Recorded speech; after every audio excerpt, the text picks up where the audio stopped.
if the guidance that you need for every important decision is already within you? Hello, friends. Today, we are going to be talking about how to better live your life. I mean, that's what we always try to talk about, right? But particularly when it comes to making decisions and trying to figure out what to do with your life when we're talking about the little minor details, what to eat for lunch, or even the big things, what career you should go after. There is an internal guidance system that you have that we often don't listen to. And when we listen to that internal guidance system, everything is magical. So today I'm going to talk about how you can hear that guidance system and the impact that it can make on your life, and also talk about, things that might hold you back and how to get over them and all the things you would need to know in order to live your life in a way that really makes sense with who you are and what your soul wants to do here in this life. Stay tuned.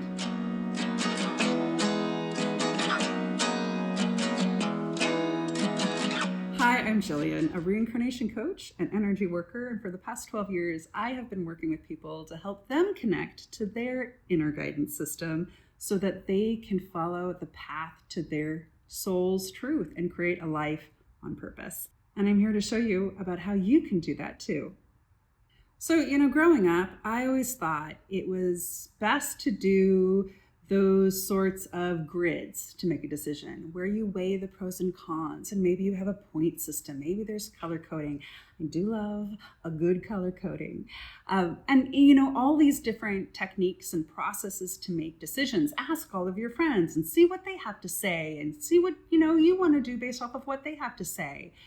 The truth is, all of that stuff can actually get you in your head a lot more and out of your heart and really listening to your soul's guidance. Because here's the thing, your soul has a mission for you, and your higher self is guiding you every step along the way to help you in making the decisions that are best for you to fulfill your purpose, to fulfill whatever that is to be here on earth, whether that was to be a rocket scientist and save the planet, or if it is to be a hermit in a cave somewhere. I mean, anything and everything in between can be part of what your life story and your life purpose is. And all of those little decisions that we make are part of that journey. They're part of how we get to who we are meant to be in this life.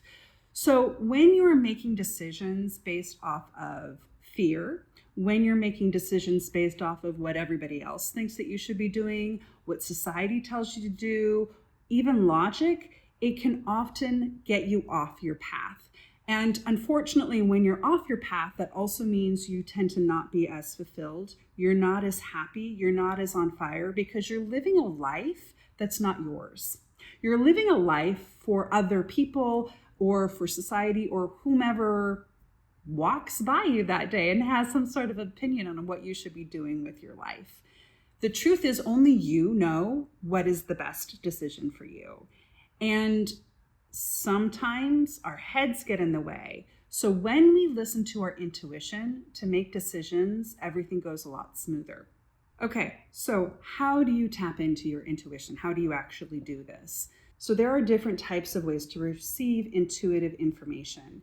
Now, generally, most people have a kinesthetic sense, right? It's a sense that you can actually feel in your physical body. So when I talk to people about how to listen to their intuition, it's usually where I start. I start by asking when they feel like a yes or a no, where they might feel it in their body. Now, for me, I feel my intuition in my solar plexus. So this is where I tap in and have a sense of my body awareness and listen to that part of my body. Now I've talked to other people, not everybody does. Some people feel it more in their heart.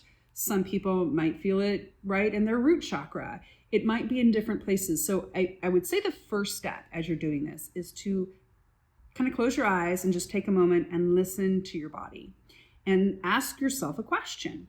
Right? Ask yourself, it could be a big question, it could be a small question. What should you do tonight? Should you call a particular person? Whatever it might be, ask yourself a question and then listen to your body.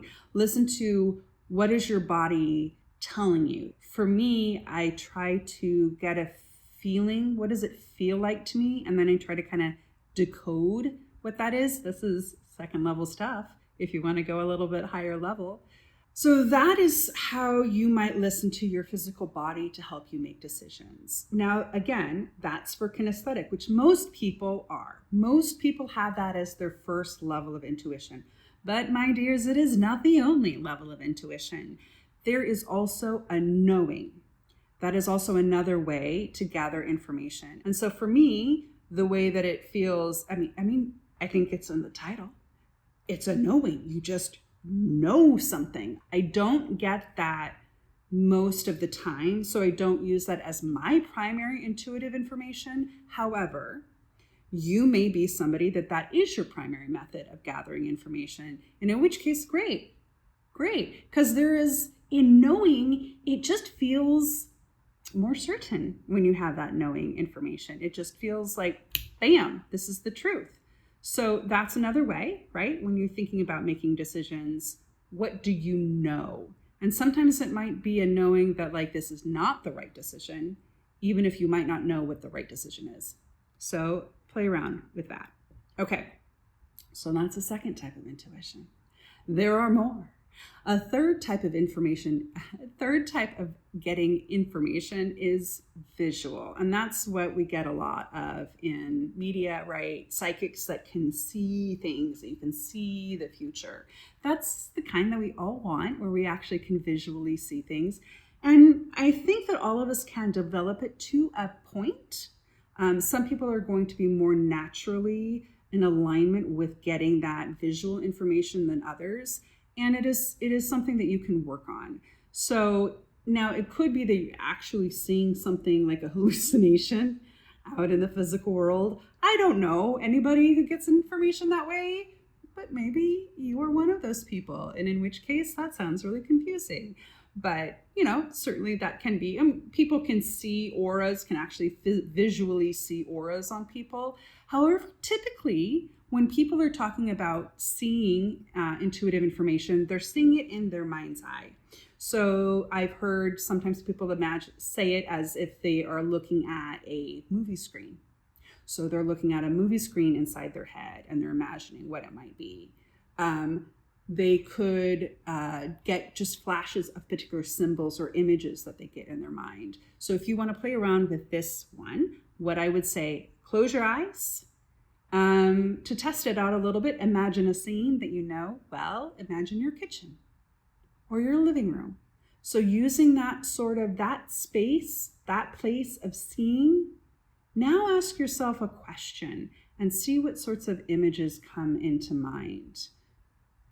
You could also use the image of a stoplight, a red, yellow, green. So if you ask yourself a question, should I have chicken and waffles for dinner, see what sort of a light kind of lights up. Now, I have found personally for myself, I don't tend to go for that when I'm asking for information for myself, because for me, I think because it is in the mind, my mind can get involved. And sometimes I see what I want to see, or it just doesn't seem as reliable to me, for me personally. So that's why I don't tend to get information for myself that way. I do get information from other people or for other people that way. When I'm doing an energy healing, I'll get images in my head that will be symbols or information that I then use my physical intuition to kind of feel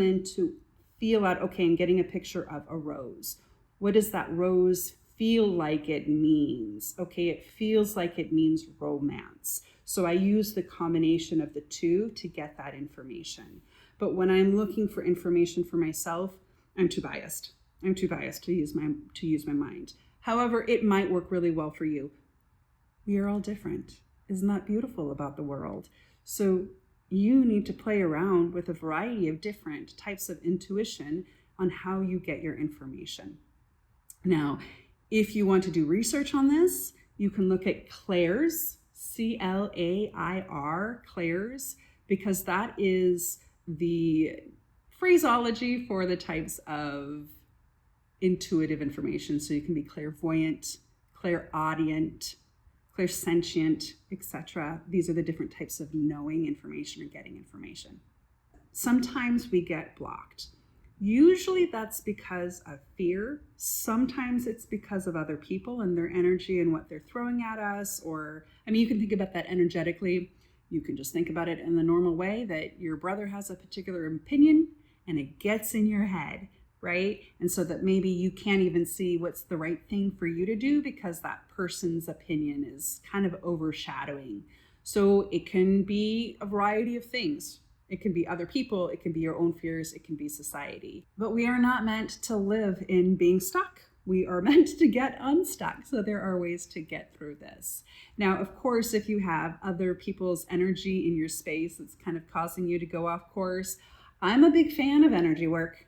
I'm a big fan of putting up some boundaries, clearing out your energy space so that it's just you in that space. If you're interested in that, I have other videos that can help you do energy work to get yourself kind of aligned with your higher self. So go ahead and check those out. But even if you don't want to watch a video, the idea is simply to do some sort of practice where you're owning your own space and clearing out that space and having that intention that this space is yours. You can play around with what works for you and what you like to do to really kind of create a space that is yours. Some people like to use crystals. Some people like to smudge. Some people like to use intentions. It all is great because what you're doing is you're taking your intention and you're using that to create the power and the magic in your energy field. And for some people, energy work isn't your thing, and that's totally fine. I love it, but you don't have to. Meditation is also good. Anything where you can really calm yourself, drop into your center, into your knowing, and get out of your head a little bit more can really help in getting you tuned into your guidance. So go ahead and start doing a meditation practice if you're feeling a little bit blocked when it comes to working with your intuition. That is very helpful. You can also journal. It doesn't tend to be my thing, but I do know that that works for a lot of people to do journaling to help kind of work through and get out some of the thoughts and messages that are happening in your head, just to kind of purge them a little bit, get them on paper, and then you're able to see that they're not what you think they are. And again, I will go back to body awareness. Listen to your body. Just take a moment, get quiet, close your eyes, be someplace peaceful, and listen to what your body has to tell you. It may take a little bit of time. It may take a little bit of practice. Start just trying it out with small decisions to get through those blocks. And things that aren't so scary, right? Things that aren't so loaded, like what your career should be. Really just deciding, what you should wear that day might be the decision that you can use to help you start getting used to using your intuition and getting through any blocks that might show up. I hope this was useful. When I thought about things to talk about that would make a powerful impact, this was a topic I really wanted to cover, this intuitive decision making, because if all of us were making these intuitive decisions and we're really living these soul-driven, higher self-driven life, the world, imagine what the world would be like if we're really listening to our own internal guidance system and not the fear and not this old stories and not all the garbage that's going on in the world that's telling us what we should look like. And I will tell you, since I started living my life this way, everything just is so much easier. It flows. I feel more fulfilled. I feel happier. And I see the fruits of the choices and the decisions that I make are the right ones. And it is like I just keep on leveling up and leveling up and leveling up because I'm listening to my soul and not my mind as I'm living my life. So that's that. I hope that you get a chance to apply some of these today. If you are still here, then I imagine this must have been useful for you. Fantastic. Go ahead and subscribe, hit the like button so that this can get out to more people and so that you can also continue to get content that's going to help you in your soul evolution and so that you can live this life on fire and on purpose and in joy. So with that, I will say goodbye and I'll see you in the next video. Thanks.